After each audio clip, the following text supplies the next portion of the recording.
This next gentleman started surfing 3 to 4 years old. He can't even remember learning how to surf, he just did it.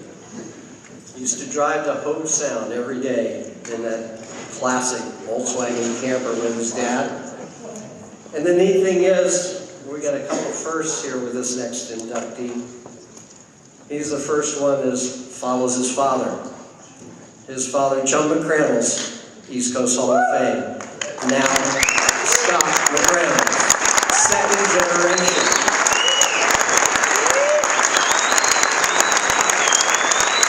I grew up surfing with Scott from when he was 5 or 6 years old, surfing pump outs with him and his dad, and really came to know him when he showed up at my skateboard park in West Palm Beach at about 14 years old, and the kid had talent.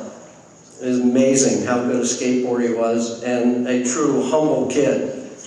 And the first thing they told me, and I said, you know, we're putting together a skateboard team, and they go, well, don't call him Red.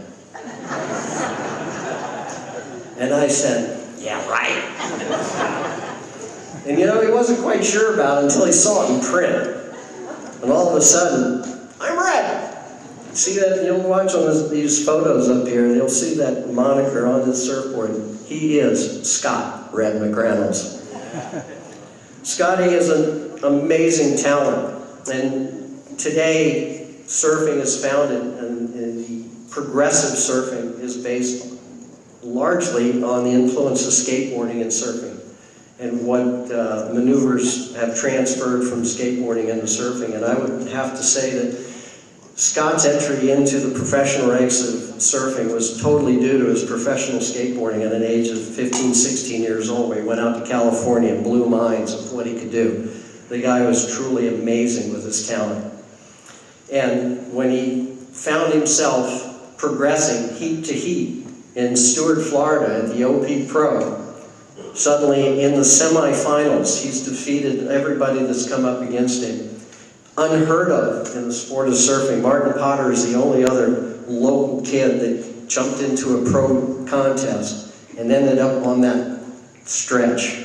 And the funny thing is, and I don't know whether it's funny or sad or however you want to look at it, but he really would have been in the final, except he was a little too eager. I talked to Sean about this today, and he was in the semifinals. He had won the heat hands down. There was about a minute and a half left. Wave comes along. Scotty's not thinking, not looking. He's a young kid. He's going to catch this wave. And that wily coyote, Sean Thompson, goes, I've got priority, and this kid's paddling like a madman. I'm going to take this wave. And Sean knows it. I mean, that's not the greatest way to win, but what the hell, that's money on the table. So he took Scott down. But the way he came into the sport of pro surfing, that was his start. He was destined to win that event. Not many people know that. I didn't. He was that good that day. He was killing it. Later, that all translated into putting school on hold and going out and surfing on the world tour for up to 3 years. And I was fortunate enough to travel with him, went to Australia with him, went and surfed the Stubbies, surfed Burley and all over Australia with Scott. It was a real pleasure. The guy is truly amazing to know that he went out and did that, lived his dreams, came back and applied himself to school.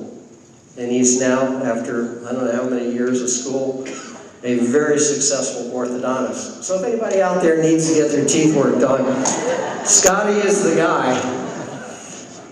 And one of the great things in his life is certainly meeting his lovely wife, Bibi, who also pretty active in this sports world, winning 1991, I believe. He says 93, I think you said 91, World Wakeboard and Kneeboard Championships.